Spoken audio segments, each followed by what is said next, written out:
എപ്പോഴെങ്കിലും രാത്രി ആകാശത്തേക്ക് നോക്കിയിട്ട് ഈ നക്ഷത്രങ്ങളൊക്കെ എങ്ങനെയാണ് ഇത്ര കൃത്യമായി അവിടെ ഇരിക്കുന്നതെന്ന് ആലോചിച്ചിട്ടുണ്ടോ?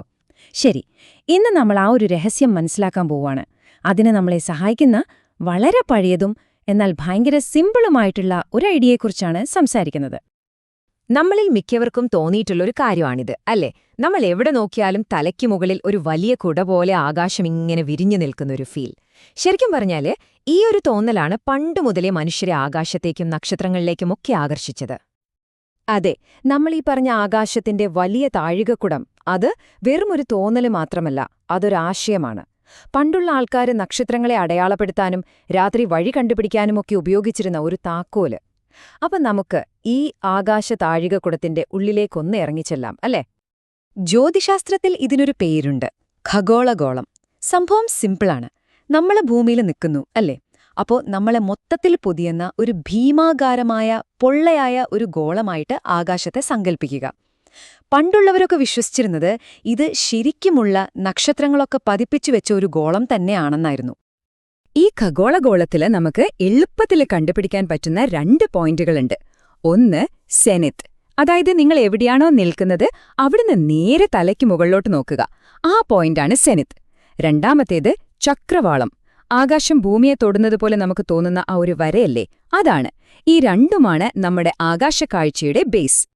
പക്ഷേ ആകാശത്തെ ഇങ്ങനെ ഒരു താഴികക്കുടമായി കണ്ടതുകൊണ്ട് ഒരു ചെറിയ പ്രശ്നം പറ്റി. ആളുകൾ പ്രപഞ്ചത്തെക്കുറിച്ച് ശരിയാണെന്ന് തോന്നുന്ന പക്ഷേ സത്യമല്ലാത്ത ഒരു നിഗമനത്തിലേക്കെത്തി. എന്തായിരുന്നു ആ തെറ്റിദ്ധാരണ?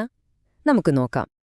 ഇവിടെ കാണുന്നതുപോലെ പണ്ടത്തെ ഗ്രീക്കുകാരൊക്കെ വിചാരിച്ചിരുന്നതെന്താണെന്ന് വെച്ചാൽ ഭൂമി അനങ്ങാതെ ഒരിടത്ത് നിൽക്കുകയാണ്, ഈ നക്ഷത്രങ്ങൾ പതിച്ച ഗോളം ഭൂമിക്ക് ചുറ്റുമിങ്ങനെ കറങ്ങിക്കൊണ്ടിരിക്കുകയാണെന്നാണ്. സൂര്യനും ചന്ദ്രനും നക്ഷത്രങ്ങളുമൊക്കെ കിഴക്കുതിച്ച് പടിഞ്ഞാറ് അസ്തമിക്കുന്നത് അതുകൊണ്ടാണെന്ന് അവർ കരുതി. പക്ഷേ നമുക്കിന്നറിയാം സംഭവം അതല്ല. ആകാശം കറങ്ങുകയല്ല, നമ്മൾ നിൽക്കുന്ന ഭൂമി സ്വന്തം അച്ചുതണ്ടിൽ കറങ്ങുന്നതുകൊണ്ടാണ് നമുക്ക് അങ്ങനെ തോന്നുന്നത്. അപ്പോൾ നിങ്ങൾ ചിന്തിക്കുന്നുണ്ടാവും, ഈ ഐഡിയ മുഴുവൻ തെറ്റാണെങ്കിൽ പിന്നെന്തിനാ നമ്മൾ ഇപ്പോഴും ഇതിനെക്കുറിച്ച് സംസാരിക്കുന്നതെന്ന്, അല്ലേ?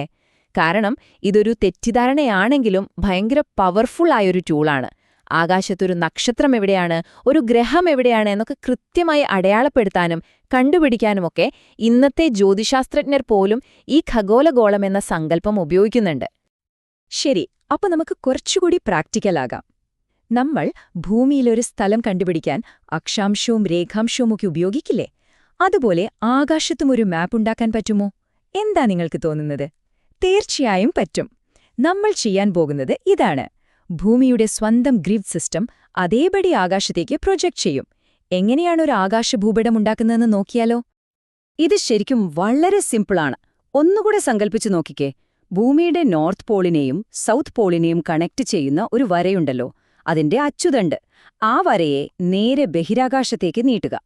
അത് ആ സാങ്കൽപ്പിക ഗോളത്തിൽ എവിടെയൊക്കെ തട്ടുന്നുവോ അതാണ് ഉത്തര ദക്ഷിണ ഖഗോളധ്രുവങ്ങൾ. കിട്ടിയില്ലേ? ഇനി ഭൂമിയുടെ മധ്യത്തിലുള്ള ഭൂമധ്യരേഖയെ ഒരു വലിയ വളയം പോലെ വലുതാക്കി ആകാശത്തേക്ക് വെക്കുക. അപ്പം നമുക്ക് ഖഗോളമധ്യരേഖയും കിട്ടി. കണ്ടോ, ഇപ്പോ ആകാശത്തും നമുക്കൊരു ഗ്രിഡ് സിസ്റ്റം റെഡിയായി. ഇനിയാണിതിലെ ഏറ്റവും ഇൻട്രസ്റ്റിംഗ് ആയ കാര്യം വരുന്നത്.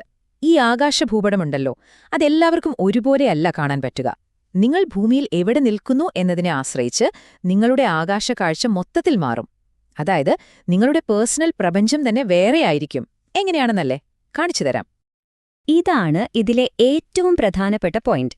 നിങ്ങളുടെ അക്ഷാംശം, അതായത് നിങ്ങൾ ഭൂമധ്യരേഖയിൽ നിന്ന് എത്ര ദൂരെയാണ് എന്നതിനെ ആശ്രയിച്ചിരിക്കും നിങ്ങൾ ആകാശത്തെ എങ്ങനെ കാണുന്നു എന്നത്. കേരളത്തിൽ നിന്ന് കാണുന്ന ആകാശമായിരിക്കില്ല ഡൽഹിയിൽ നിന്നോ അല്ലെങ്കിൽ അമേരിക്കയിൽ നിന്നോ കാണുന്നത്. ഓരോരുത്തർക്കും ഓരോ ആകാശം. ഈ ടേബിൾ നോക്കൂ, അപ്പോൾ കാര്യം ക്ലിയറാകും. നിങ്ങൾ നേരെ ഉത്തരധ്രുവത്തിലാണ് നിൽക്കുന്നതെങ്കിൽ ഉത്തര ഖഗോളധ്രുവം, അതായത് നമ്മൾ പോളാർ സ്റ്റാർ അഥവാ ധ്രുവ നക്ഷത്രം എന്ന് വിളിക്കുന്ന നക്ഷത്രം നേരെ നിങ്ങളുടെ തലയ്ക്ക് മുകളിലായിരിക്കും. ഇനി നിങ്ങൾ ഭൂമധ്യരേഖയിലാണെങ്കിൽ 2 ധ്രുവങ്ങളെയും ചക്രവാളത്തിൽ കാണാം. നമ്മളെപ്പോലെ, അതായത് കേരളം പോലെയുള്ള സ്ഥലങ്ങളിൽ നിൽക്കുന്നവർക്ക് ഉത്തര ഖഗോളധ്രുവം വടക്കേ ചക്രവാളത്തിന് കുറച്ച് മുകളിലായിരിക്കും. എത്ര മുകളിലെന്നല്ലേ? നിങ്ങളുടെ അക്ഷാംശം എത്രയാണോ അത്രയും ഡിഗ്രി മുകളിൽ. ഇതുകൊണ്ടാണ് നമുക്ക് ധ്രുവനക്ഷത്രത്തെ എപ്പോഴും വടക്ക് ദിശയിൽ കാണാൻ പറ്റുന്നത്. അപ്പോൾ നമ്മൾ എന്താണ് കണ്ടത്? പ്രപഞ്ചത്തെക്കുറിച്ചുള്ള ഒരു പഴയ തെറ്റിദ്ധാരണയിൽ നിന്നാണ് ആകാശത്തെ മനസ്സിലാക്കാനുള്ള ഏറ്റവും നല്ലൊരു ഉപകരണം നമുക്ക് കിട്ടിയത്. ഇതൊരു പുരാതന ഭൂപടമാണ്, പക്ഷെ ഇന്നും ഭയങ്കര യൂസ്ഫുൾ ആണ്. അതുകൊണ്ട് നമുക്കിതിനെ ഇങ്ങനെ പറയാം. ഇതൊരു പഴയ മിഥ്യാബോധത്തിൽ നിന്ന് ജനിച്ച ഒരു ആധുനിക ഉപകരണമാണ്. ആകാശത്തെ മനസ്സിലാക്കാനും നക്ഷത്രങ്ങളുടെ സ്ഥാനം അളക്കാനും എന്തിന് ബഹിരാകാശ വാഹനങ്ങളെ അതിന്റെ ലക്ഷ്യത്തിലെത്തിക്കാൻ വരെ സഹായിക്കുന്ന അത്രയും പവർഫുള്ളായ ഒരു ടൂൾ. അപ്പോ ഈ ഭൂപടം ഇപ്പോൾ നിങ്ങളുടെ കയ്യിലുണ്ട്. ഇന്ന് രാത്രി പുറത്തിറങ്ങി ആകാശത്തേക്കൊന്ന് നോക്കൂ.